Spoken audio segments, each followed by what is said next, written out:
You can access the entire episode now on our website, forbiddenknowledge.news, Rokfin, Rumble, and all podcast platforms.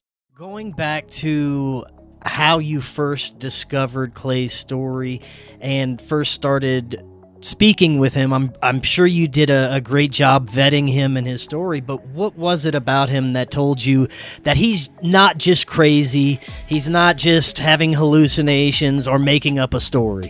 You know, it's funny, Chris. I've thought about this a lot, and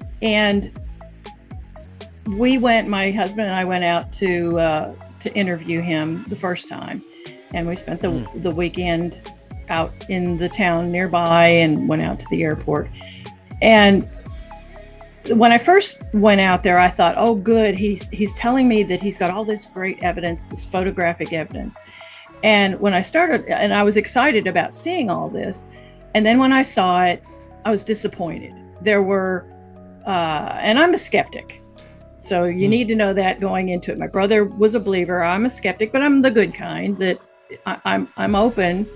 I'm Mulder from X-Files. I want to believe. So, I'm not a pushover, but show me some decent evidence. Show me something convincing. So I'm looking at his photos, and a lot of them were, it's a bug, or it was, he showed me photos of, or video actually, I think. No, it was photos of what some people call, and your listeners probably know what I'm talking about, they call rods or skyfish, where it looks like a snake with a whole bunch of wings flying through the air. And he said, it was coming from another dimension. And I said, well, this has actually been debunked. And I showed him the National Geographic or Discovery Channel video clips of it, where they actually took video on a conventional camera and a high-speed camera with a timer in the middle. And you could see that in the conventional camera, it looked like a skyfish. It looked like the rod with the multiple wings. But on the high-speed camera, it was clearly a moth or some kind of winged bug just flying through. So, he was disappointed that I debunked that, and I explained to him, it's okay, because I believe after talking to him, and this goes back to your original question, after talking to him, I had the sense that he genuinely believed that he had these experiences. So I went in thinking I was going to have concrete evidence that I could show you, for example, and I could show your audiences, here's a picture or here's a video of it. And I ended up kind of throwing out all of that stuff and then listening to him and trusting my gut. So I think that he had some real experiences. It was the emotions. It was the way he would light up when he talked about these things. I don't think you can fake that if you're lying about it. If you're making it up, I don't think that would happen. So it really came down to my gut. Was there any particular event or incident that he discussed with you that really pushed you over and caused you to have more belief in this? Actually, it's the killing of the alien and burying it.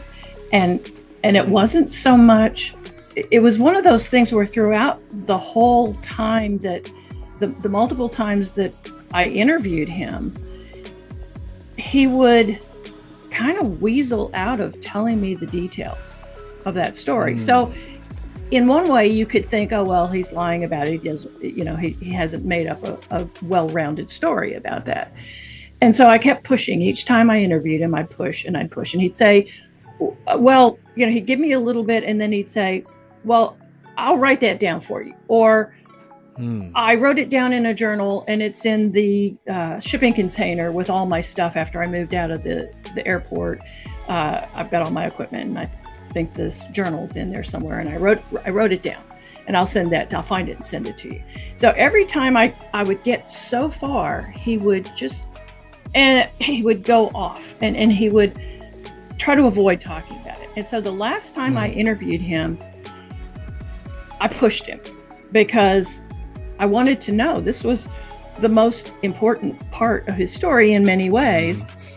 And I wanted to know why wouldn't he talk about it. And finally, in this last interview, I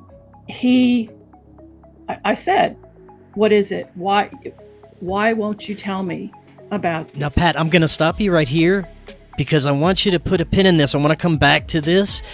I would like for the audience to understand how his actual contact with these beings started. Sure. And then we'll build to that. Yeah, and that makes sense. Because you have to know how he got there.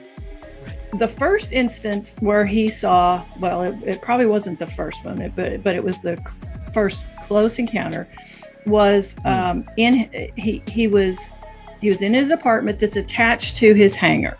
It's at the end of his hangar, and in the middle is his office. So he couldn't sleep. It's the middle of the night. He's been seeing things. He's been seeing these ships on the runway. He's been seeing saucer types. He saw a big, what was like I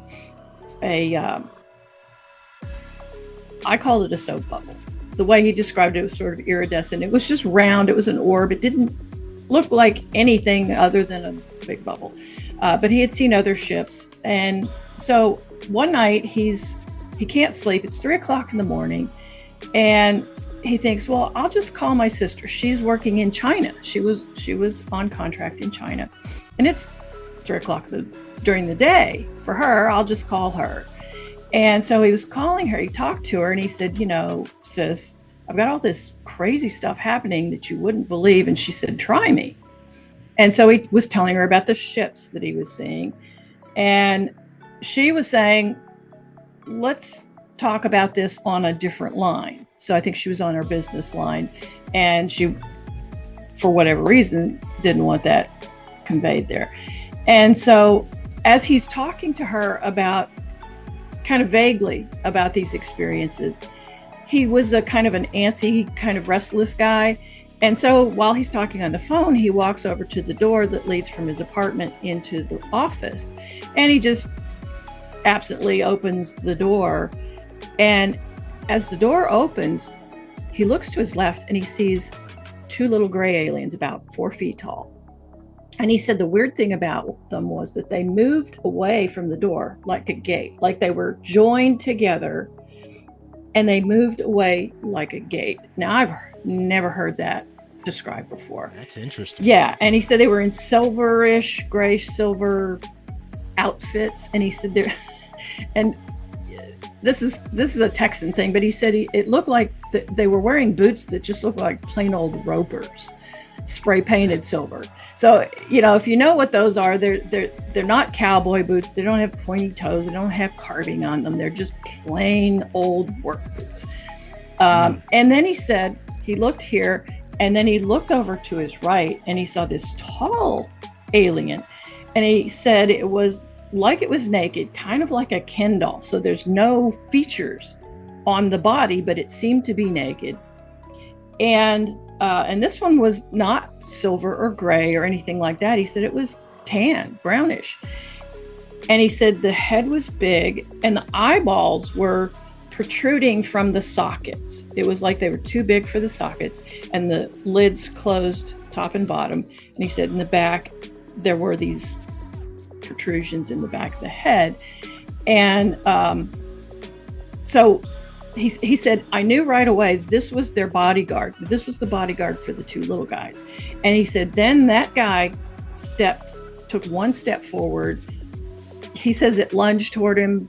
Maybe it did, maybe it didn't, but it took a step forward. And he said, I backed out of there, closed the door, dropped the phone, and didn't go back. Didn't open the door again for I don't know how long. He didn't really tell me when he next opened the door, but he dropped the phone, and his sister told me that he said, gotta go.